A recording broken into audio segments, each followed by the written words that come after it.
당신이 가장 미워했던 사람이 사실은 당신을 가장 사랑했던 사람이었다면 이것은 제 이야기입니다. 그리고 어쩌면 당신의 이야기일 수도 있습니다. 저는 시어머니를 싫어했습니다. 아니, 솔직히 말하면 증오했습니다. 결혼한 지 15년 동안 단 하루도 편한 날이 없었습니다. 며느리면 며느리답게 해라. 집안일은 여자가 하는 거야. 우리 아들한테 잘해줘야지. 그분의 입에서 나오는 말들은 늘 저를 작게 만들었습니다. 명절 때마다 12가지 반찬을 준비해야 했고 시댁 식구들 앞에서는 늘 고개를 숙여야 했습니다. 친구들이 물었습니다. 왜 그렇게까지 참고 사니? 저는 웃으며 대답했습니다. 그냥 남편 때문에. 하지만 속으로는 늘 이렇게 중얼거렸습니다. 나중에 시어머니 돌아가시면 그때는 진짜 자유로워질 거야. 그런데 그날이 왔습니다. 예상과는 전혀 다른 방식으로 남편이 쓰러졌다는 전화를 받았습니다. 부인, 빨리 병원으로 오세요. 머릿속이 하얘졌습니다. 병원으로 달려갔습니다. 응급실 복도에는 이미 시어머니가 와 계셨습니다. 그분은 저를 보자마자 제 손을 꼭 잡았습니다. 지은아. 그 목소리에는 제가 한 번도 들어본 적 없는 무언가가 담겨 있었습니다. 두려움이었을까요? 아니면 슬픔이었을까요? 의사가 나왔습니다. 보호자분들 이쪽으로 오시죠. 환자분이 심장마비로 사망하셨습니다. 그 순간 세상이 멈췄습니다. 시어머니의 손에서 힘이 빠졌습니다. 그분은 바닥에 주저앉으며 울부짖었습니다. 안 돼. 안 돼. 우리 태연이가. 저는 그저 멍하니 서 있었습니다. 실감이 나지 않았습니다. 방금 전까지 저녁에 일찍 들어올게라고 문자를 보냈던 남편이 이렇게 갑자기 떠날 줄은. 장례식장은 사람들로 붐볐습니다. 남편의 회사 동료들, 친구들, 친척들 모두가 와서 위로했습니다. 고생 많으셨어요. 이제 어쩌려고. 저는 로봇처럼 고개를 숙이고 감사하다고 말했습니다. 하지만 진짜 슬픔은 아직 오지 않았습니다. 3일 동안의 장례식. 저는 단 한 번도 눈물을 흘리지 못했습니다. 시어머니는 달랐습니다. 그분은 아들의 영정 앞에서 하루 종일 울었습니다. 밥도 먹지 않고 물도 마시지 않고 그저 아들의 사진만 바라보며 울었습니다. 그 모습을 보며 저는 생각했습니다. 결국 엄마는 엄마구나. 아무리 미워도 자식을 잃은 고통은 다르구나. 그리고 또 생각했습니다. 이제 나는 시어머니 없이 살 수 있겠구나. 장례가 끝난 다음 날 아침 일찍 초인종이 울렸습니다. 시어머니였습니다. 손에는 김이 모락모락 나는 미역국을 들고 계셨습니다. 아침 먹었니? 아니요. 그럼 이거 먹어. 기운 차려야지. 저는 당황스러웠습니다. 장례도 끝났는데 왜 또 오시는 걸까? 하지만 거절할 수 없었습니다. 그날 이후 시어머니는 매일 왔습니다. 아침에는 국을 끓여주고 낮에는 빨래를 널어주고 저녁에는 아들 숙제를 봐주셨습니다. 처음에는 고마웠습니다. 혼자서는 정말 힘들었으니까. 하지만 일주일, 2주일이 지나자 답답함이 밀려왔습니다. 이제 그만 좀 내버려 두면 안 될까? 한 달이 지났습니다. 저는 더 이상 참을 수 없었습니다. 어느 날 저녁 시어머니가 또 찾아왔을 때 말했습니다. 어머니, 이제 그만 오셔도 돼요. 응? 저 혼자 할 수 있어요. 걱정 안 하셔도 돼요. 시어머니의 표정이 굳었습니다. 그분은 한참을 저를 바라보시더니 천천히 고개를 끄덕였습니다. 그래. 알았다. 그날 시어머니의 목소리는 이상하게 떨렸습니다. 그리고 그분은 부엌으로 가서 무언가를 가져왔습니다. 작은 나무 상자였습니다. 이건 맡아줄래? 이게 뭔데요? 나중에 열어봐. 내가 없을 때. 무슨 말인지 이해할 수 없었습니다. 하지만 시어머니는 더 이상 설명하지 않았습니다. 그저 상자를 제 손에 쥐어주고 돌아서셨습니다. 그분의 뒷모습이 이상하게 작아 보였습니다. 며칠이 지났습니다. 상자는 거실 선반 위에 그대로 놓여 있었습니다. 묵직한 나무 상자. 작은 자물쇠가 채워져 있었습니다. 궁금했습니다. 하지만 시어머니가 나중에 열어봐라고 했기에 참았습니다. 그런데 이상했습니다. 시어머니가 오지 않았습니다. 평소 같으면 매일 오시던 분이 일주일째 연락조차 없었습니다. 전화를 걸어봤습니다. 받지 않았습니다. 불안했습니다. 그날 밤 저는 결국 상자를 열기로 했습니다. 열쇠는 상자 밑바닥에 테이프로 붙어 있었습니다. 손이 떨렸습니다. 딸깍. 상자가 열렸습니다. 그 안에는 여러 가지가 들어 있었습니다. 남편의 어릴 적 사진들. 초등학교 운동회 사진, 중학교 졸업 사진, 군대 시절 사진. 그리고 노란 봉투 하나. 편지였습니다. 아니, 편지 다발이었습니다. 한 장 한 장 꺼내 읽기 시작했습니다. 엄마, 나 오늘 회사에서 칭찬받았어.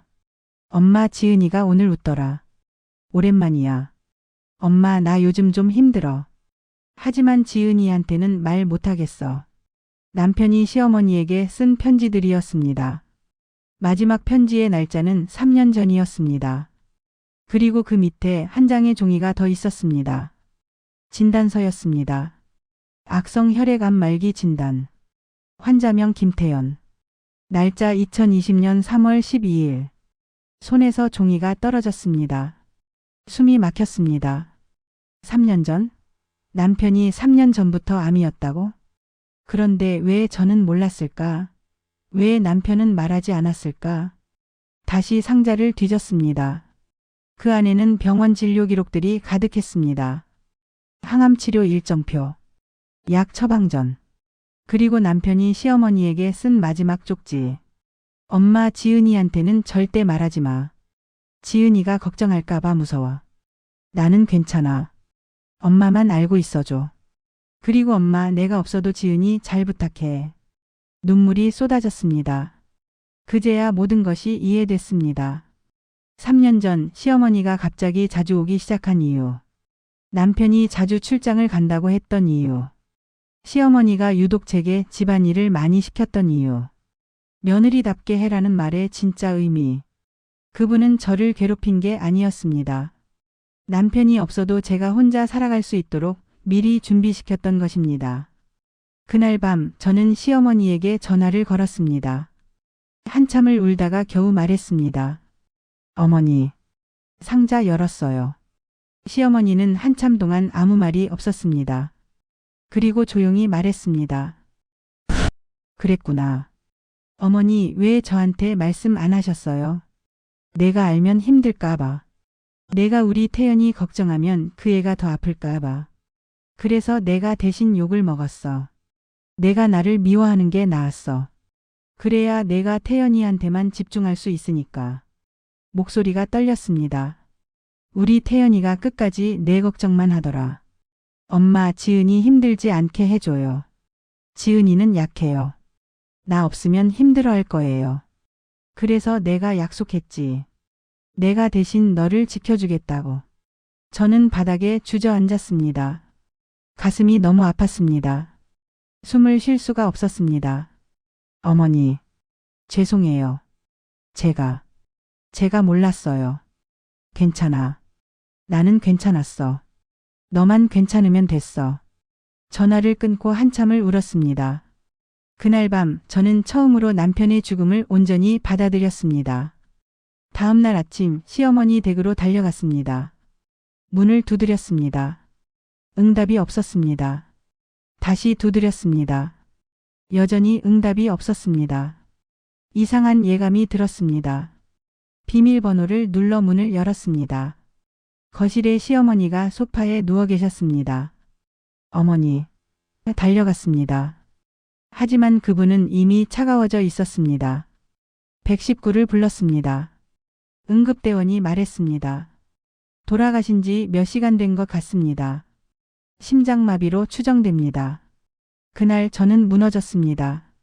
2달 만에 남편과 시어머니를 모두 잃었습니다. 하지만 진짜 아픈 건 제가 시어머니를 이해하지 못한 채 보냈다는 것이었습니다. 시어머니의 장례식. 유품을 정리하다가 또 하나의 편지를 발견했습니다. 봉투에는 제 이름이 적혀 있었습니다. 사랑하는 며느리 지은이에게. 손이 떨렸습니다. 편지를 펼쳤습니다. 지은아, 이 편지를 읽고 있다면 아마 나는 이미 없겠구나. 미안하다. 너무 갑자기 떠나서. 너한테 하고 싶은 말이 많았는데 차마 입 밖으로 꺼내지 못했어. 나는 너를 미워한 적이 없단다. 오히려 고마웠어. 우리 태연이를 행복하게 해줘서. 내가 있어서 우리 태연이가 웃을 수 있었어. 태연이가 아플 때 나는 너무 무서웠어. 하지만 더 무서웠던 건 너까지 아플까봐. 그래서 내가 나쁜 사람이 되기로 했어. 내가 나를 미워하면 태연이만 사랑할 수 있을 테니까. 태연이의 마지막 소원이 뭔지 아니? 엄마 지은이 행복하게 해줘요. 그 한마디였어. 그래서 나는 약속했어. 너를 강하게 만들겠다고. 너를 지켜주겠다고. 내가 너한테 가혹했다면 용서해다오. 그건 다 사랑이었어. 서툰 사랑이었지만. 이제 너는 혼자 살아가야 해. 힘들겠지만 너는 할 수 있어. 내가 그렇게 키웠으니까. 우리 손주 잘 키워다오.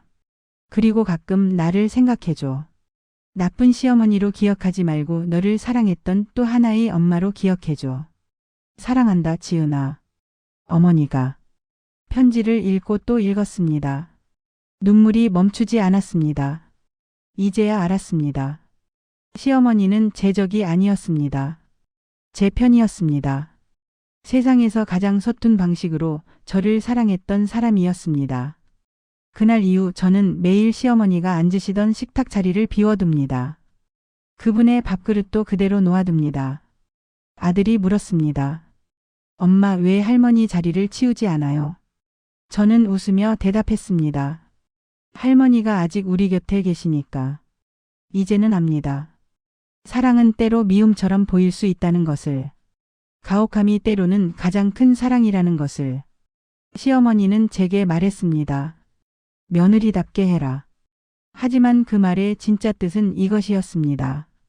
강하게 살아라. 너는 할 수 있어. 오늘도 저는 시어머니의 상자를 열어봅니다. 그 안에는 남편의 사진과 편지, 그리고 시어머니의 사랑이 담겨 있습니다. 그것을 보며 다짐합니다. 나도 언젠가 좋은 시어머니가 되어야지. 며느리를 이해하고 사랑하는 시어머니가 되어야지. 비록 늦었지만 이제는 말할 수 있습니다. 어머니 감사합니다. 그리고 사랑합니다. 당신 덕분에 저는 지금 살아갈 힘을 얻었습니다. 당신 덕분에 저는 지금 웃을 수 있습니다. 그날 이후 저는 시어머니를 진심으로 어머니라 부르기 시작했습니다. 비록 그분은 더 이상 대답할 수 없지만 제 가슴 속에 그분은 영원히 살아계십니다.